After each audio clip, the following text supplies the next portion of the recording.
Welcome to episode 314 of In Touch with iOS, the show that talks about iPhone, iPad, Apple Watch, Apple TV, and related technologies. I'm your host, Dave Ginsburg, and host Macstock recovering, and I'm so glad Kelly Guimont was able to join us this week. How you doing, Kelly? Yes, I'm doing well. Little sad we're not still hanging out in a hotel where the lights are all aflare. Oh, but, it happens. Oh, it was great to hang out with you. It was also great to hang out with you, Marty Jencius. It was great to see you in person, and we had a great time as well. How you doing, Marty? I'm good. I'm doing well. We sat close to each other through most of the conference and didn't pass any disease back and forth from what I can tell. Yeah, no, I don't think so. I don't think so at all. Yeah.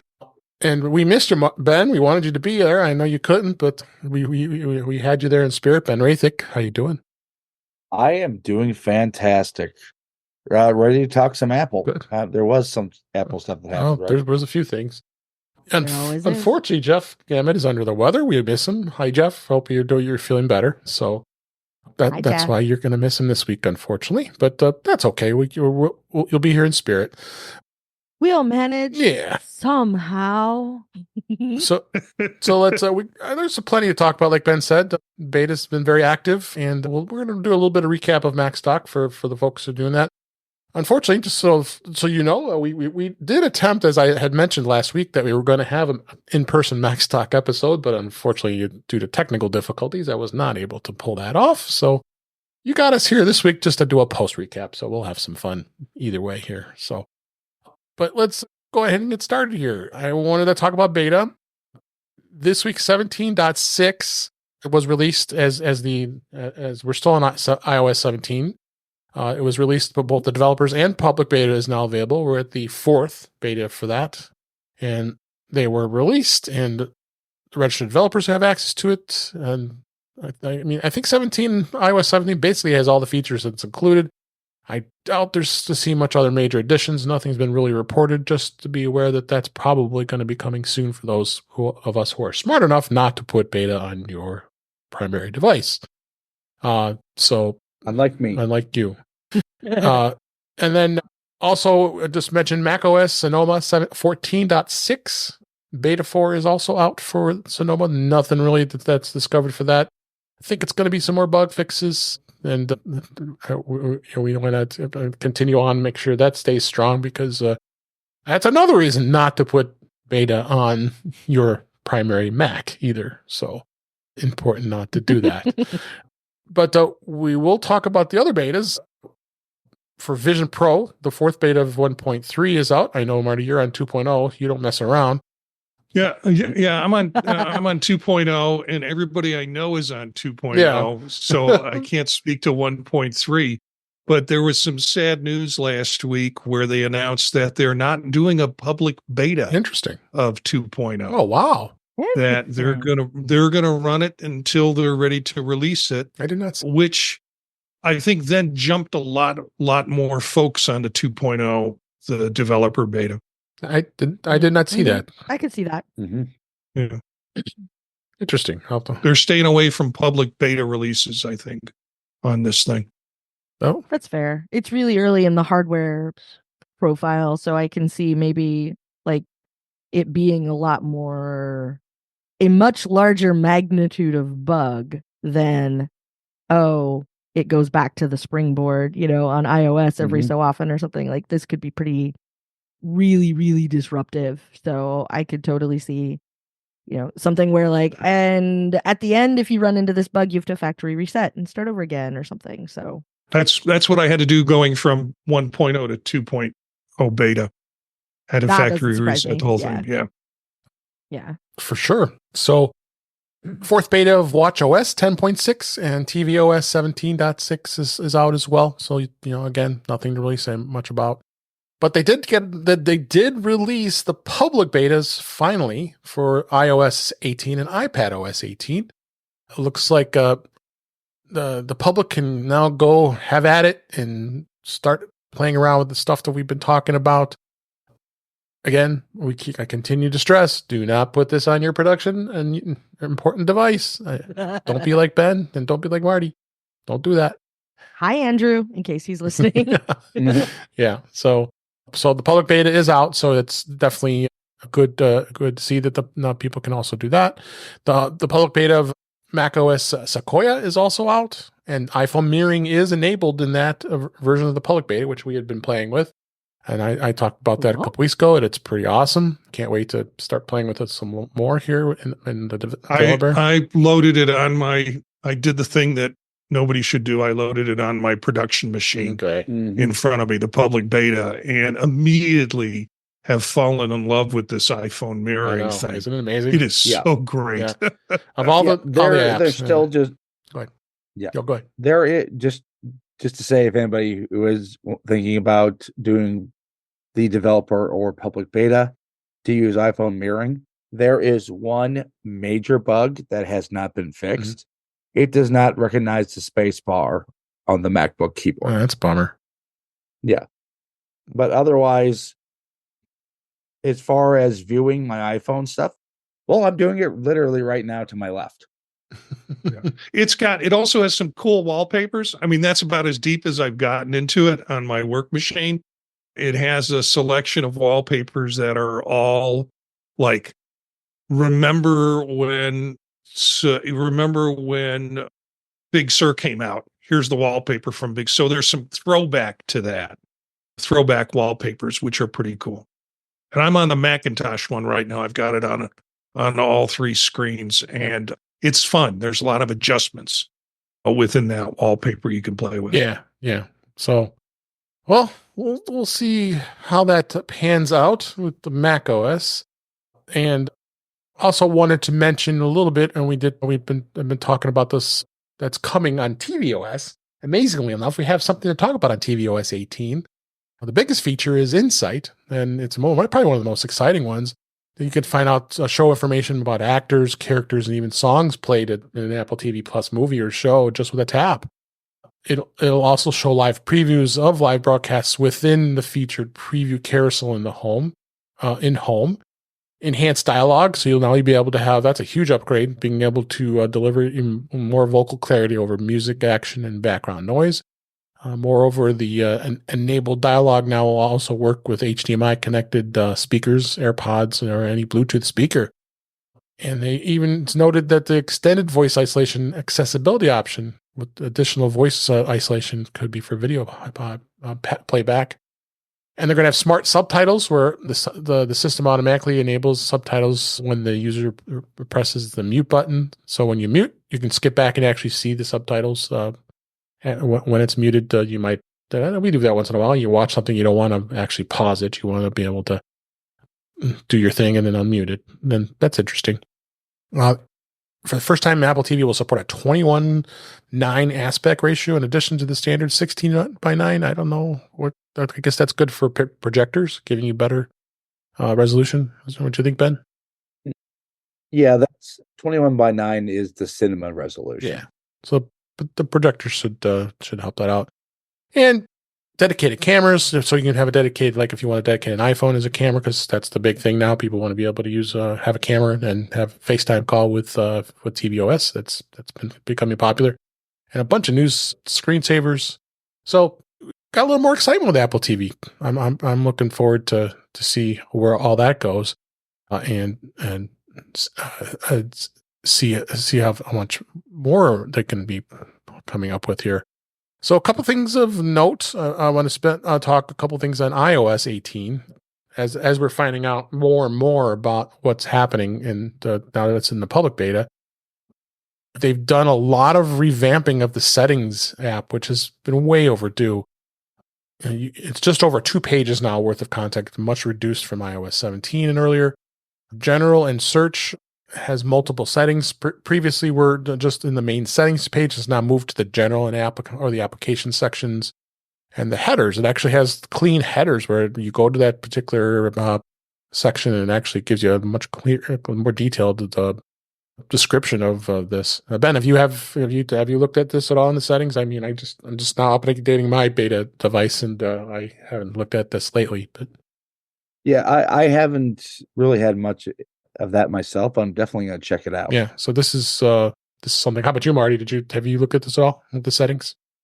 I'm currently buried in a a series that is not connected to Apple TV. So I haven't gone back to the TV to look at Insight or the things that are available on Insight.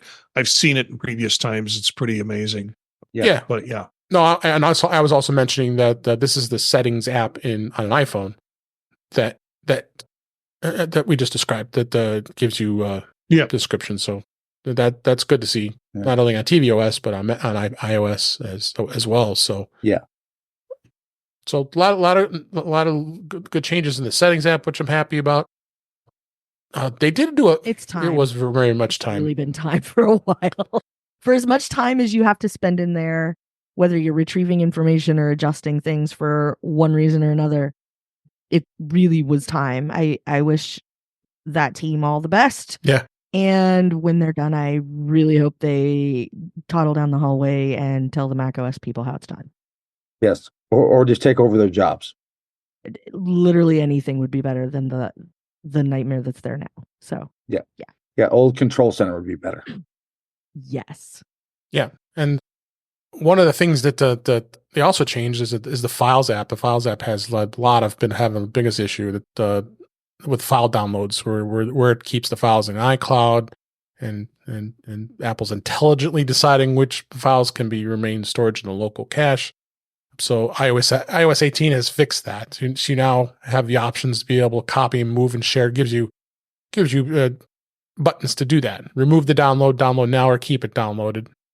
And if you long press on a file or a folder, you can now get to the keep download button in the menu. So you now actually do it right from the menu. So for once, you can actually manipulate the Files app. I guess I need to try that because on the iPad especially, that will come in handy, because you always had to zig and zag to manage that files and the way it did that. So Also, they also came up with iOS 18 added a recovered albums in photos to restore lost or damaged photos and videos. So between iOS 18, iPadOS 18, and macOS Sequoia, it includes the Photo Apps feature that is designed to help users recover images and videos that were lost or damaged, providing a way to get missing content back. And there's a recovered album in the utility section of Photos, and it shows up there if there are pictures of videos the user's device is not part of their Photos library. So if you see the recovered album in your Photos app, tapping it will provide you an option to either permanently delete or restore them. So it's given the article here. It's giving some steps on how to go through that. So this is pretty awesome. I mean, because I know that's been a challenge for a lot of people with Photos. I don't know if any of you guys have tried that yet. I have not, but this is good to hear, I think. Unless anybody had any comments on that. Yeah.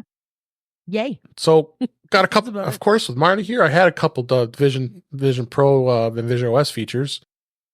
One of these this was a good interest article to saying that two features that are going to be aimed to make your Vision Pro an actually useful computer.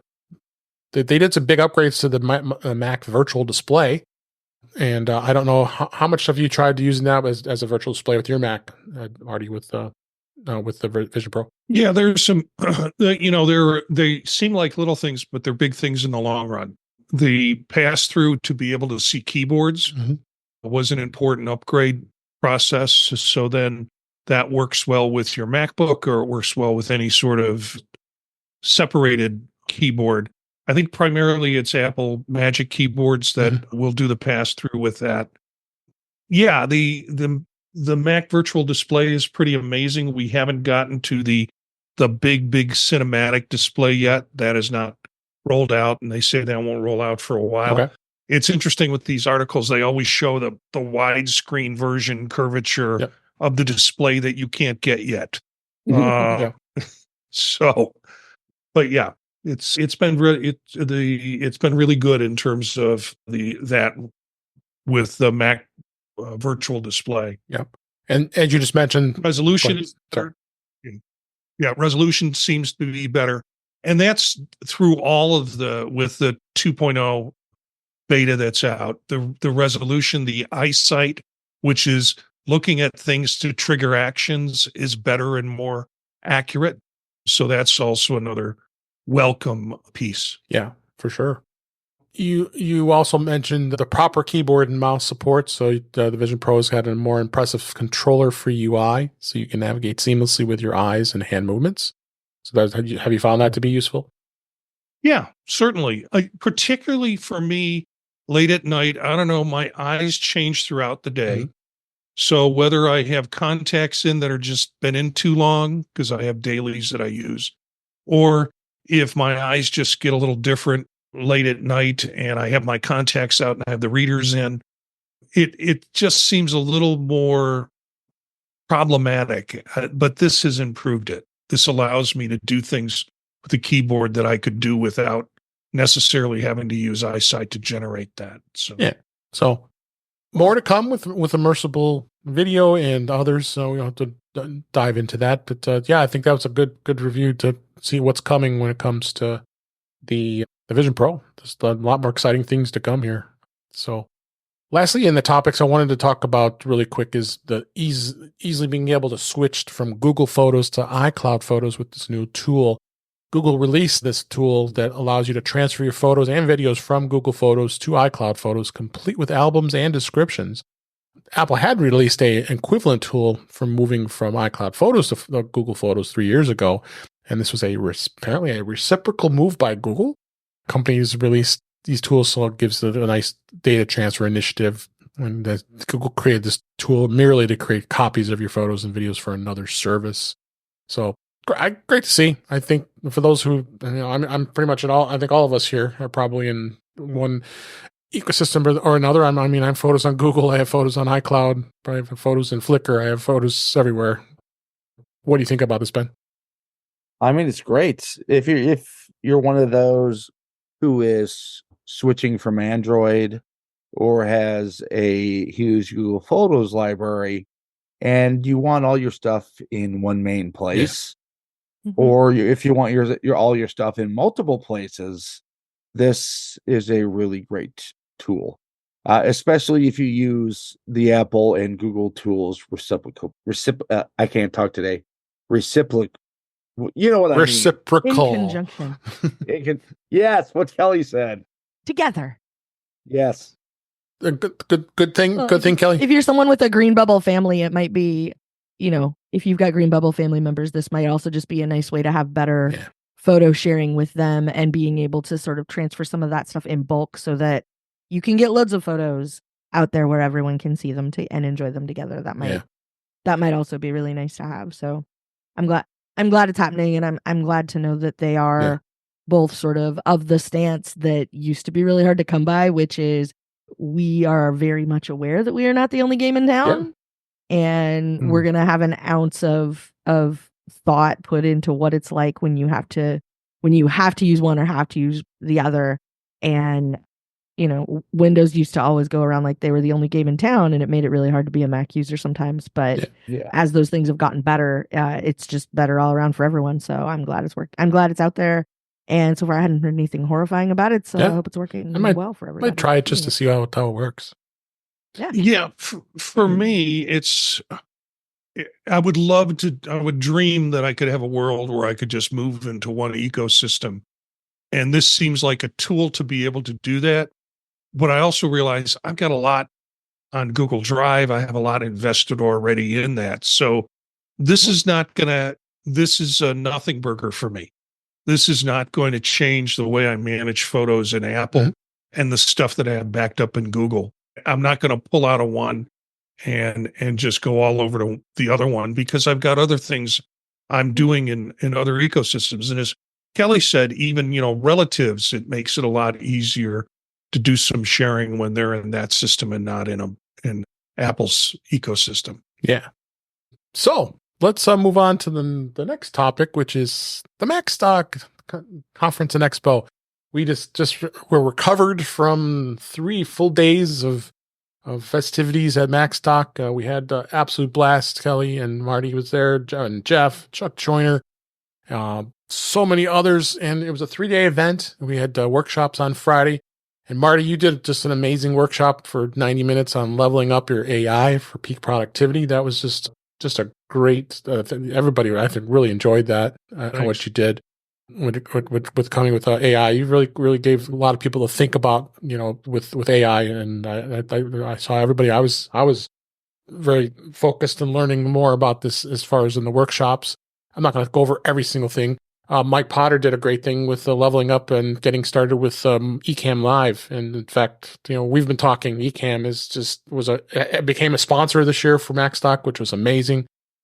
So there was a gal who, Hi, Doc. hi Doc, and they had a giveaway that they get a 1 hour session with Doc and a free year of Ecamm Live. So that was great too. So I see more things to come with Ecamm with the workshops. But then and great coffee mugs. Yeah, they were absolutely great coffee mugs. They give some sturdy, really good ones. You could use it as a weapon coffee mug.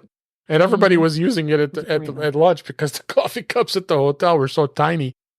I noticed that some people were bringing it over. I need a bigger. And of course the coffee was questionable, but because it was a little weak. But a couple other notables.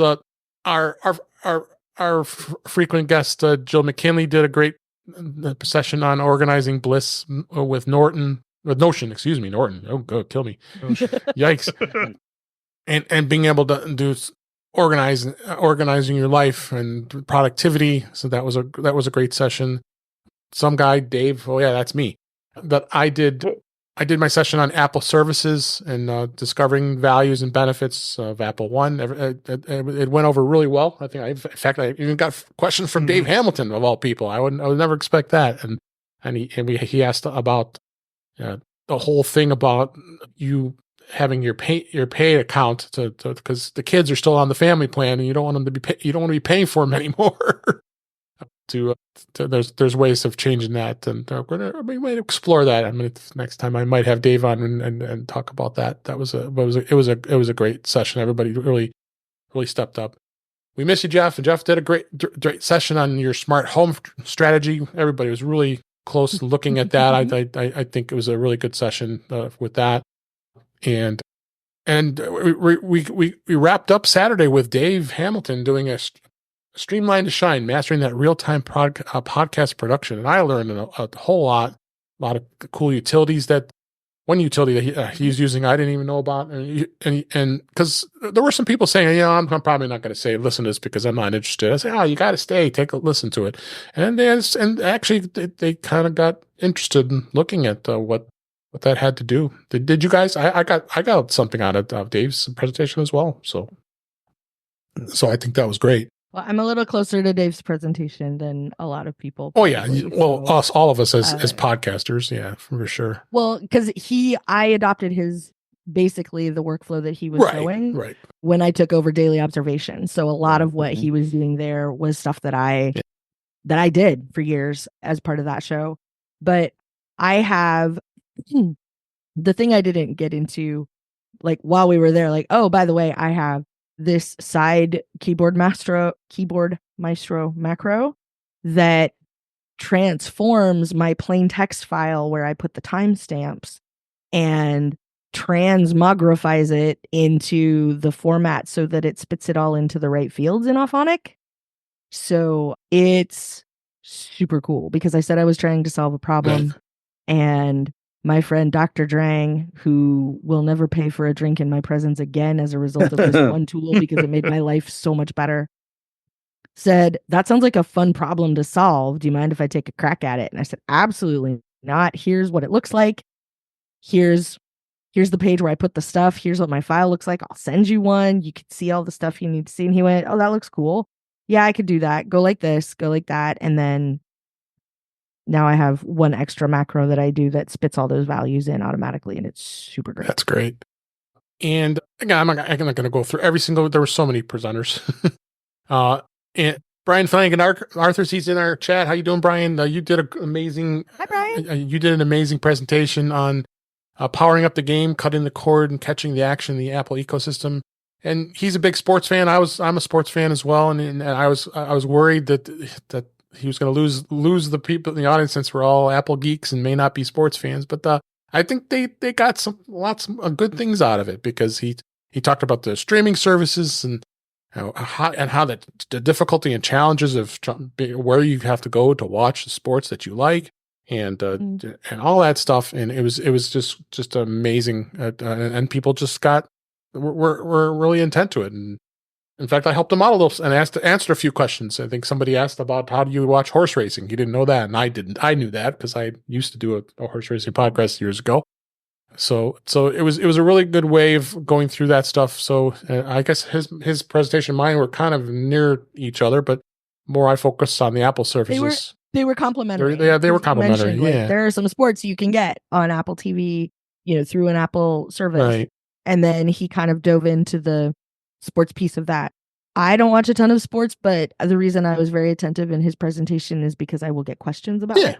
That too. And so now I have like a basic handle on, football, that's over here. Yeah. You want this, it's over there. All of it's still kind of an intellectual property disaster, but at least now I have kind of a vague idea of like, if this is what you're trying to do, this is one possibility for how you can actually get there. And Marty, you were just working hard at Macstock this year. You had both a workshop and a presentation on Sunday. And you did an amazing talk about guiding others to troubleshooting with ease, because we all know we're tech support for our families, right? And helping people along how you troubleshoot, how to have them, encourage them to be self-reliant. And I think you did a really amazing job. What did you think? I think I really thought you did well, Marty. I had fun with it. Yeah. And it was probably the fun came out because in preparing for it, is like, this is a problem I don't know how to solve, but I think I want to solve it by the time we get to, or I want to have answers by the time we get to Macstock, and hopefully there'll be new answers. So I took the typology approach with it, and then just had fun with the setup at the beginning before we got to the serious stuff. That was fun. So, and this person, Kelly Guimont. Yeah. I think this was a good, I was very. She is crocheting. Yeah, she is crocheting right now. Yes. I was at first I was like, what are we doing here? We have a knitting needle and yarn. Okay. And her session was entitled, "It Pays to Level Up Your Brain Power." So we had the entire audience was given a small ball of yarn and a knitting needle. And you started teaching people how to do a cross stitch and going through it. And I could not do it. But every single person tried. We did try. And there was not one person who just pieced out completely. And afterward, more than one person came up to me. This was my favorite phrasing, but more than one person came up to me and said, "I will not be defeated by a stick and string, and I'm gonna figure this out." That's great. And I got a few people, like my grandma, my aunt, my mom crocheted when I was young, and I would sit with her sometimes. And I got a few people that had different sort of memories of it, or levels of exposure, I guess. And so while people were crocheting, because one of the reason for it was, if you have a fidget that can sort of activate your prefrontal cortex on a low level, then it's easier to take in information and stay more engaged and not be quite as distracted. Yeah. And so while people were trying to do this, I was explaining to them all of that stuff about how it works and why it's a good idea and what it does for your brain and what makes it worth doing. And note taking is important, but if it's something that you don't necessarily need to be writing down a lot of stuff from, but you need to be listening and you need to be engaged, that I think is super helpful. And people were engaged at the time. People were asking questions. People were helping each other. YouTube videos came out immediately of people trying to figure out what is the thing that we're doing right here. And every piece of it was just fantastic. I think for me, the biggest part was that everybody gave it a shot. And almost everybody in that room, you cannot see their comfort zone from sitting at a table with a crochet hook. Yep. And everybody went for it anyway. And I thought that was really awesome. Yeah. Just to wrap this up here, Chuck Joyner and Jeff Gammon did an actual tag team event. It was really great. Leveling up your tech gear by Matt. Not a cage match. Sadly, I did take one. Yeah. They had to take a 0.5 point deduction because it was not. It was not a cage match. King in the ring. Leveling up your tech gear, maximizing your Apple dollar. But both Chuck and Jeff went through and talked about what to get, what to purchase, how to maximize your Apple dollar. And it was a really good session, and I was glad to do it. And we wrapped up. Unfortunately, Wally Trubinsky couldn't make it, so Chuck Joyner emceed the Macstock Short Film Festival. There was a lot of great creative things that were submitted for that as well. Now, the other best thing before we wrap up our Macstock discussion is the events happening at night. Mac Geek Gab, our friends at Mac Geek Gab, Dave Hamilton, Adam Christensen, and Pilot Pete recorded a Mac Geek Gab session, and it was a blast watching them do that live. And then we also had a karaoke event that was hosted by Kelly Guimont herself, and we had a lot of great people there, and had a lot of fun, a lot of singing, a lot of drunk singing, and a lot of good fun singing, and it was a good time. And fair amount of liquid courage. Liquid courage was there. So, but another great thing was Marty and Eric Bolden and we had like 3 other people bring their Vision Pros and put them all in the demo mode, and you had a conference room set up, and everybody, they had a good turnout. Have people come over there and be able to demo the Vision Pro, and that was great. It was amazing that you did it. I was only expecting you and Eric, but no, we had Adam Christensen was one of them, and we had 2 other attendees that had theirs as well. So. Wow. Yeah, we were not attempting to take anything away from Kelly. We thought there would be a couple of people that would come in, want to do a demo, and it would be quiet enough that we could actually record a show. We never got the show done. Yeah. We did it the next day during the lunch hour. Right. And a lot of people were like, okay, this is great. Now I'm going to get down the hall to karaoke. Yeah. But we were really surprised. There were a lot of people. I saw photos from the room, and there were a fair number of people who were curious, which is awesome. Yeah. Yeah. And some people who have been pretty public doubters about it came in and put it on and had a good experience with it. So that's great. That was good. So all in all, an amazing event. We missed you of those who didn't make it that are listening, but those who were there and we got to see and meet, and I'm hoping Ben's going to make it next year, that you come out and have a good time. We'll talk about what's going to be available after the show at Macstock and in a little bit here, I'll tell you. But there was just a great show. So let's go ahead and move on to some news stories. I have a pretty good amount here I'd like to get through and talk about a few things that was announced this week. One of the first ones was AstroPad Studio. That it gained the support for the Apple Pencil controls. So everybody knows that the Apple Pencil Pro now has the drawing tools, and you get to squeeze for gestures and shortcuts and all that stuff. Well, now the software is actually going to be released and support that, and you can get a license for that. It's $60 for 1 year, and then they have a lifetime license at $120. What AstroPad Studio is it's for drawing software. So if we had Jeff here, he'd tell us a lot about how great this tool is and being able to get some drawing done. So just wanted to mention that, unless anybody had anything to add on that. AstroPad's great. Yeah. They've always made some really thoughtful apps. All the kinds of stuff that they build always sort of seems like it's solving a problem that an actual person had and happened to tell someone at AstroPad about it who thought it would be a fun thing to solve. Yeah. So what all the stuff I've ever had from them has been great, and I always take a good long look at whatever it is that they're currently up to, because if it's anywhere near the neighborhood of something that will solve a problem for me, then it's going to do it really well, and it'll be a good price and all of that. So yeah. So I'm curious about it. I rarely use a Apple Pencil. I draw just a little bit better than I crochet or knit. And, and my knitting was critiqued, and they said, it was Cindy kept walking by and going, and there's Marty doing his own thing, whatever that is.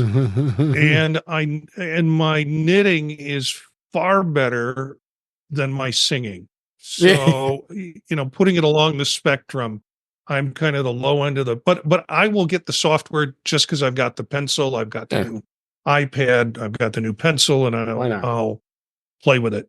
Why not? So, and a couple Apple TV Plus news.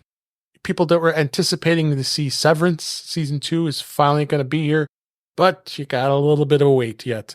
as this is we're in July this of 2024. There was a teaser for the new season. It was shared on social media, but it's not going to come out until January of 2025. So people are going to have to wait a little bit longer. Womp womp. So, but you know what? Apple TV Plus has just amazing content. I talk about that in my Macstock presentation about how the content is just, it's endless and it's just getting better and better with some of the different shows out there. So speaking of amazing content, Apple was nominated for a whopping 72 nominations for the 76th annual Emmy Awards for all of their shows. Notably, their bigger shows like the morning show, which is like, it's been a while since I watched the morning show, and it's got 3 seasons. They got a whole long list of awards there.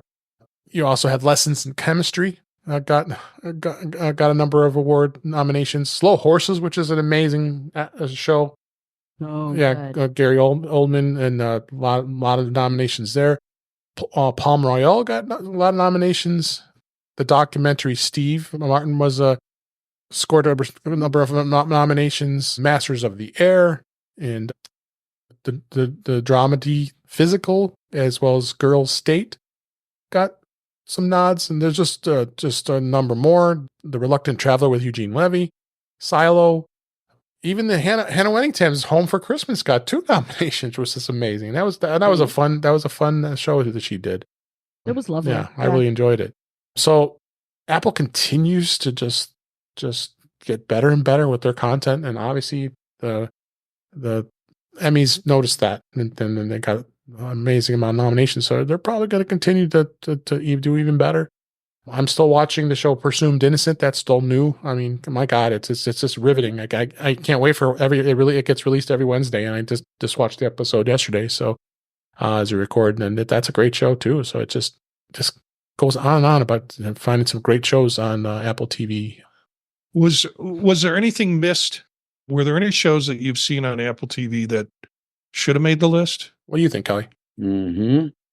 Yes. Yeah, I was surprised not to see Manhunt on it, because the production quality of that was so high that it was like, where'd they get this scene? Right. How did they set the scene? And it was an interesting, compelling story, but that would have been one that I would have hoped to have seen on the list. Yeah. And Acapulco is the one. Yeah. Deep in my heart. I think that's the one that I think I've described it as it's the one I'm going to go put on a short sleeve white shirt and a skinny black tie and start knocking on doors and ask if people have accepted Acapulco into their lives, because it's got that Ted Lasso vibe in that it's fundamentally not a mean show. It's not about bad people being bad to other bad people, which is fun to watch in its own way, but it's sort of like the photo negative of something like Succession. And it's charming and a lot of nostalgia, because it's this guy present day who is telling the story of how he got to be the person that he is and how it all started at this resort in Acapulco in the 80s. And so, and all of the hairspray, hair gel, sequins, shoulder pads that entails. And it's a delightful story. It's so charming. I've talked about it here before. Mr. Kelly doesn't spend a whole lot of time sitting around and watching TV. Like he will watch the first episode of a lot of things with me and then decide whether or not he wants to continue. And this is one of maybe 3 times I can think of where he wanted to know what day is it that it comes out to make sure that we could watch it the day it came out. Yeah. And it's like this and Ted Lasso and what was the other one? There's like one more where he was like, yeah, I don't hate this. And so we can I will keep watching it with you. But like, it's a very high praise for him to have been like, well, what day does that come out? And, and what time, like, can we watch it if I stay up a little later on Wednesday so that it's, technically midnight. So it comes out Thursday, like that kind of thing. So Acapulco just won me over 100% very, very early on. There's a lot of charm and so much charisma in that show. And it's just fun to watch. Like, there are 3 seasons out now. It's half an hour at a time. And, if season 4 is just various groups of characters sitting around for half an hour pondering a menu at a restaurant, I will absolutely watch that and love it just as much as the first 3 seasons. Yep. Kelly, I didn't know I was married to Mr. Kelly because you described my spouse's behavior. Sorry, Ben. But for me, I know there is a pretty heavy bias against science fiction at the Emmys, Mhm. but I thought Monarch was not only deserving, but the show far surpassed any of the MonsterVerse movies. Yeah. So I think everyone I know that watched it said kind of the same thing. Like, those Godzilla movies are fun, but have you watched Monarch? Yeah. No. Yeah, I don't even like monsters, and I heard so much buzz about it from people like y'all that I started watching it, and now I'm really into it. I mean, I finished all of them, and then went back and watched all the movies. There you go. Yeah, Cool. and then realized you'd much rather watch the show. Yep. Yep.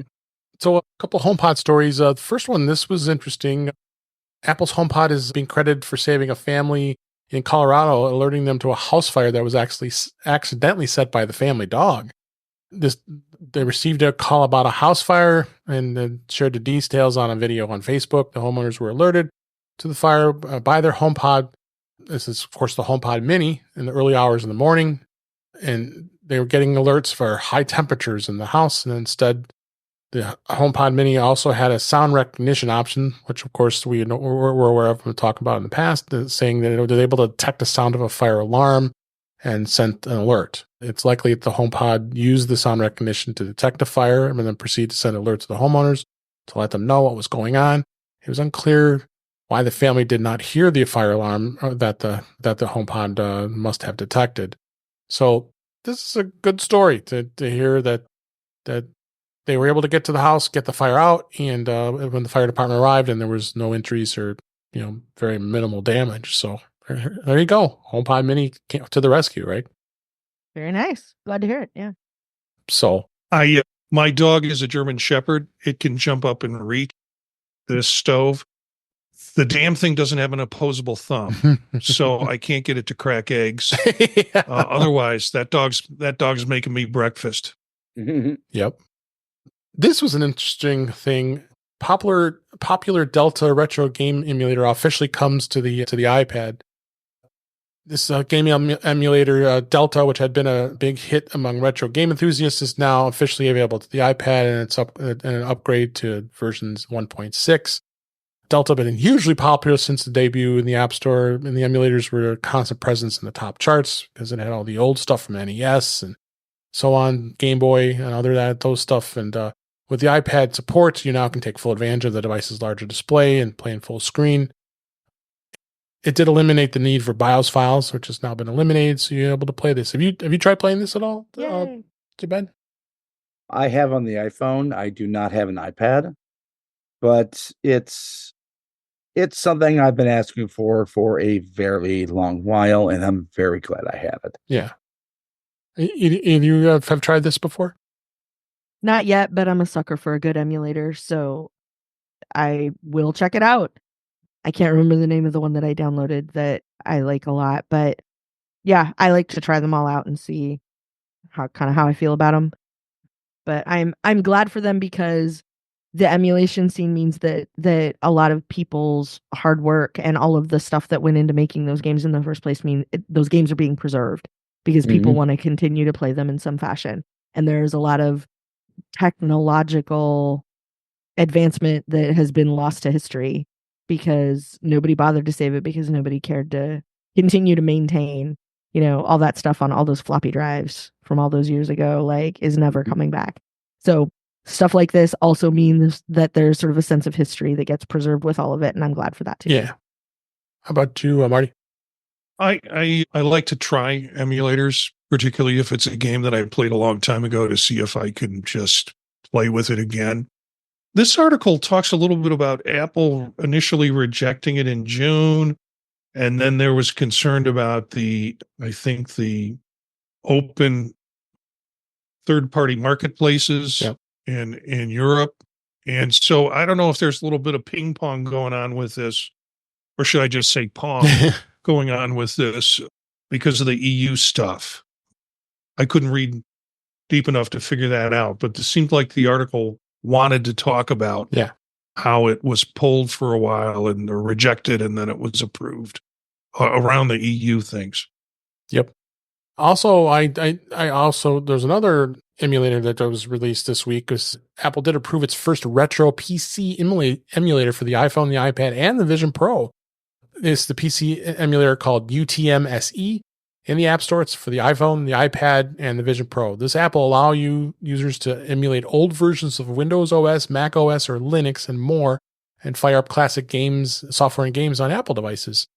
This is the first of its kind to be allowed in the App Store, and the UTM SE offers us several unique features like VGA mode support for graphics, terminal mode for text-only OSs, and so on and so on. This was pretty amazing. I downloaded it. I thought this is something that'd be interesting to see where this goes. I mean, you can install Windows XP if you want to, Windows 7, Windows 11 if you wanted to, and it emulates it. More was more aimed for people who want to be able to play these PC games, but I can't see why you couldn't install apps and other things to work with it too. What do you think, Ben?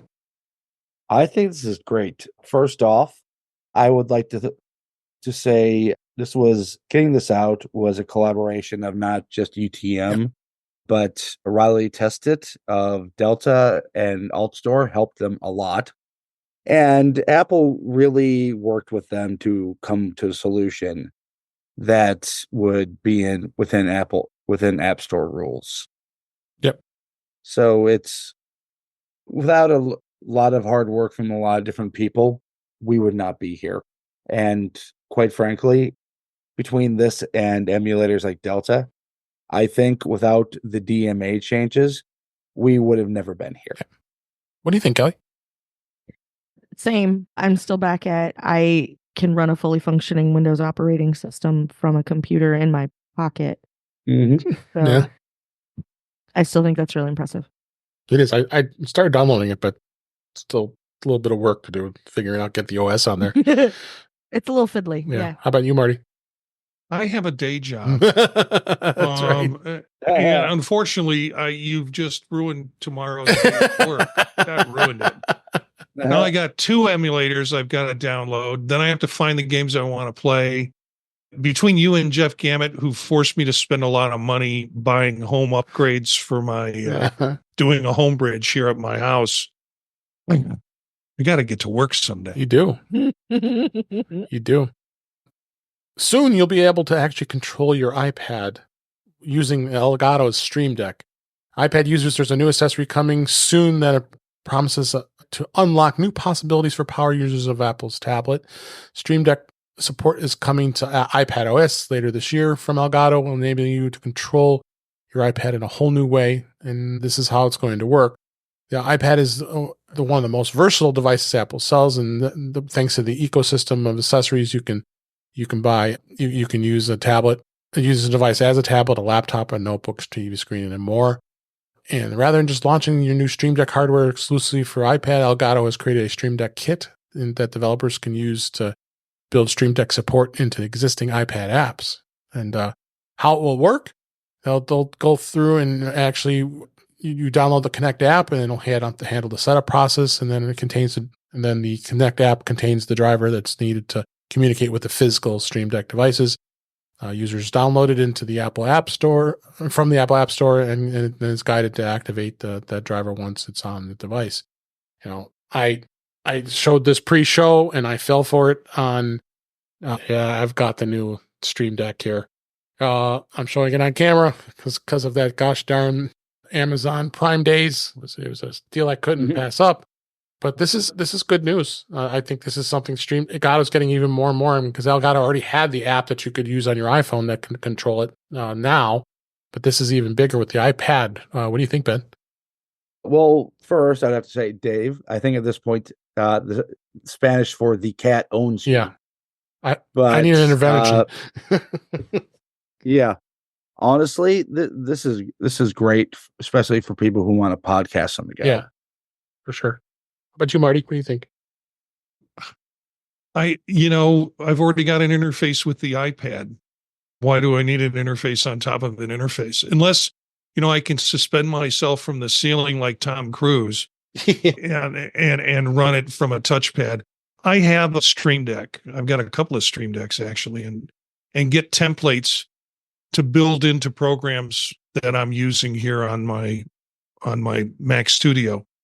I don't see. I see the iPad as a portable device and not something. And I'm going to take it with me to work and dragging along another keypad for that purpose. I don't know. It seems like redundancy. Yeah. How about you, Kelly?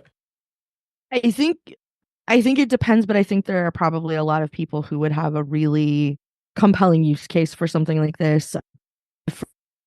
If for no other reason than, being able to load it up with a set of shortcuts, if it's part of your photography workflow or video production, I can see this making Chuck Joyner really happy when he's doing those in-person interviews at CES or NAB or something, and being able to just buckle this to the side and he hits this and there's a 5-second delay, and it starts recording or whatever. And being able to have some of that stuff handled by just pushing a physical button. There's never going to be a substitute for that that's going to be as good as I pushed the thing and I felt my thumb go in and out and now I know it was pushed. So I can absolutely see a lot of places where this would be, even for a device that is mobile. I think some people's iPads are part of a semi-mobile workflow. Like, you've set up to photograph an event or something like that, or, making it a little bit more reliable podcast anchor for a live podcast setup or something like that. I think it could be really interesting. And this is another one of those moments where I'm really excited for it to get here and get in people's hands so that I can see what everybody goes and does with it. For sure. Because it's going to be awesome to watch. Like, as a spectator, watching people apply their creativity to something like this is always really fun. Yeah. So do you think they'll be creating, I use a service to buy templates for Outlook and for PowerPoint that I use on my Stream Deck and also for Final Cut. So do you think those same kinds of services will be providing the interfaces, or you can do a little bit of create your own interface with Stream Deck too? Yeah. Well, and I think also just sort of the setup, because you can hook a button up to a wide variety of things.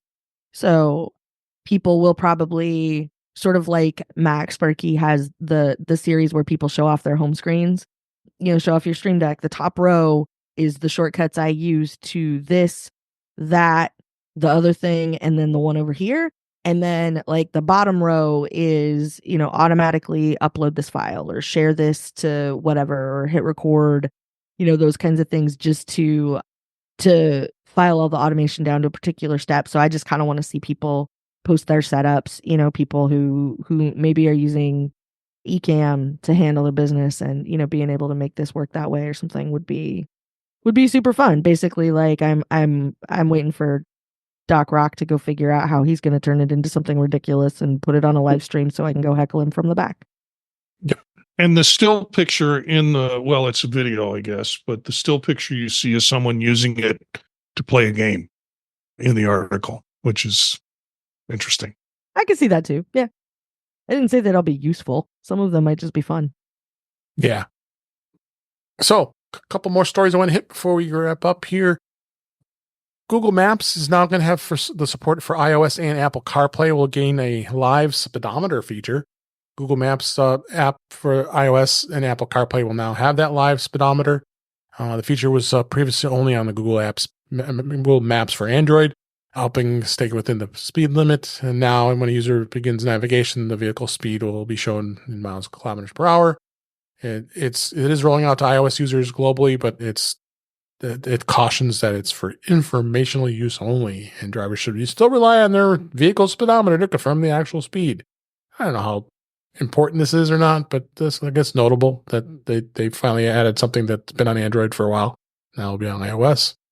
I don't know if you guys have any comments on that. We can go ahead and move on. I used a lot of CarPlay because we drove to Macstock from Ohio and then around, and my brother-in-law spent time in my car with us, and he got to see the panel and he got to see how CarPlay was used. Nice. And we switched over to Google Maps once. And so some of the features there are pretty good. I think he's not going to go into Google Maps, so I switched it back as quickly as I could to Apple Maps. And it was just nice to see him realize how well it could be used in the system. Sure. So, absolutely. Two more here. This was kind of interesting. There is a device called TinyPod. Will turn your Apple Watch into an iPod. If you have an old Apple Watch and you're not sure what to do with it, a new product called TinyPod might be the answer. Priced at $79, the TinyPod is a silicone case with a built-in scroll wheel that houses the Apple Watch chassis. When the Apple Watch is placed inside this TinyPod, the click wheel on the case is able to be used to scroll through an Apple Watch interface. It features works through carefully mechanized components that makes the direct contact with the crown on the Apple Watch. And then the TinyPod website suggests that a cellular version of the Apple Watch could be placed inside the TinyPod as a miniature phone without the need to carry a phone. But I don't know, the case is kind of lacking here. It'll be interesting to see where this goes. Then is it even usable with this? What do you guys think? I mean, it's the thought that counts. If you have like an old Apple Watch and you have children, well, you got yourself a music player. You do. I thought it was cute. yeah, I thought it was cute. And since I already spent a lot of money in Amazon Prime days already, I almost pushed the button on it till I realized it was $79. Yeah. And figured, I really don't need this. Yeah. Ben, so that's it's interesting. It's a meh, probably. Yeah, it made me long for an iPod. Yeah, what it did was. Yeah. Ben, you brought this to my attention. I wanted to talk about this real quick here. The Apple Beats has now teamed up with Minecraft to have a special edition Solo 4 headphones.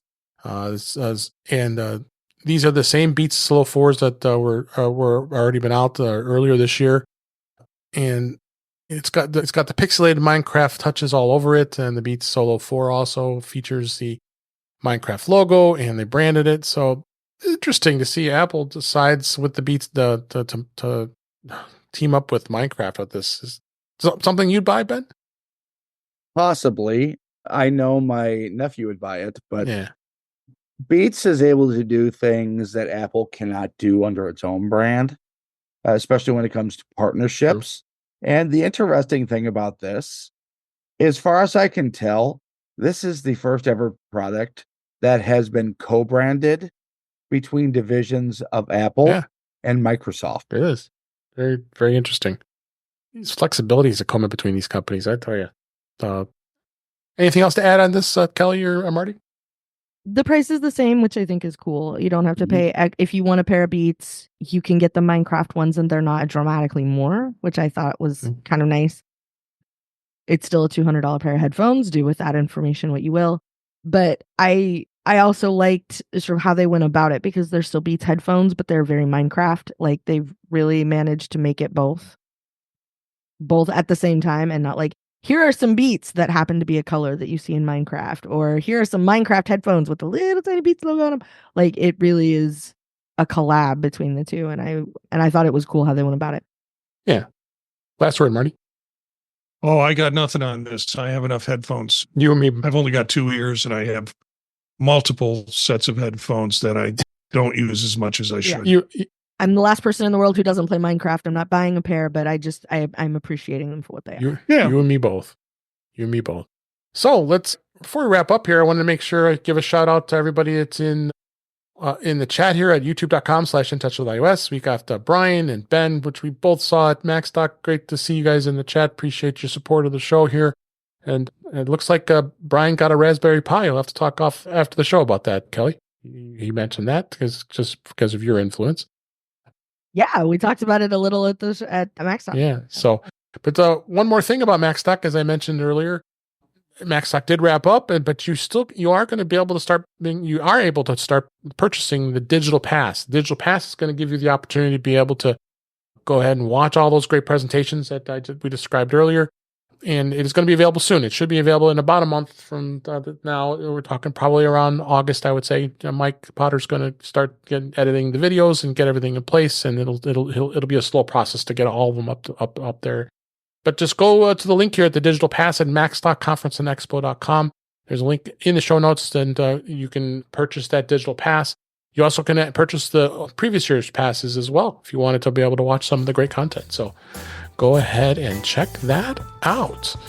And with that, let's go ahead and wrap up for this week. That's a wrap for this week. Please send your comments, questions, and suggestions to our email address, which is feedback@intouchwithios.com. You can follow us on Mastadon at intouchwithios at techhangout.social. Support the show. Buy me a coffee at intouchwithios.com/coffee. We would really appreciate it.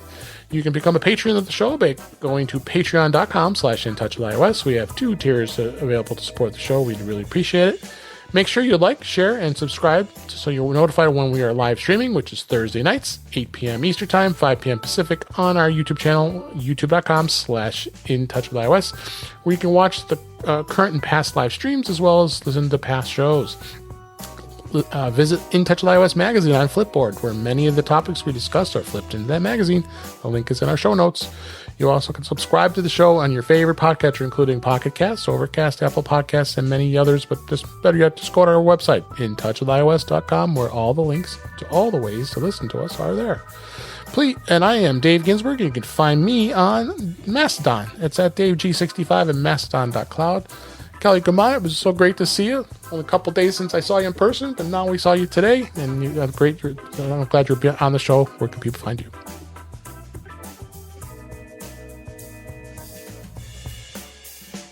You can find me right here behind the mute button. I was going to say. You can find me on Mastodon, where I'm Verso at mastodon.social. You can sometimes find me on Instagram. You can occasionally find me over at the Incomparable. As soon as this is over, I'm probably just going to go get in line for Deadpool and Wolverine, because that's the best thing, one of the very best things to have happened this summer if I hadn't gotten a chance to go to Macstock. And the rest of the time, you can find me occasionally over on the Incomparable Network and on Tuesday nights with Chuck Joyner, where I am doing my best to make sure that he does not stay anywhere near the topic on Mac Voices Live. Yep. Thank you. I'll mix it up here. Ben Roethig, thank you for being here. We missed you at Macstock, but there's next year. We're gonna get you there somehow, some way. Where can people find you? Well, Dave, you can find me at Ben Roethig on your social media of choice. You can find my writings at roethig.tech. You can find them there. You can also find it at roethigtech.com, which is the main one. On Tuesdays, you can find me on Mac Voices Live with Chuck Joyner. On Thursdays and Fridays, you can find me on the British Tech Network on the Big and Mac shows.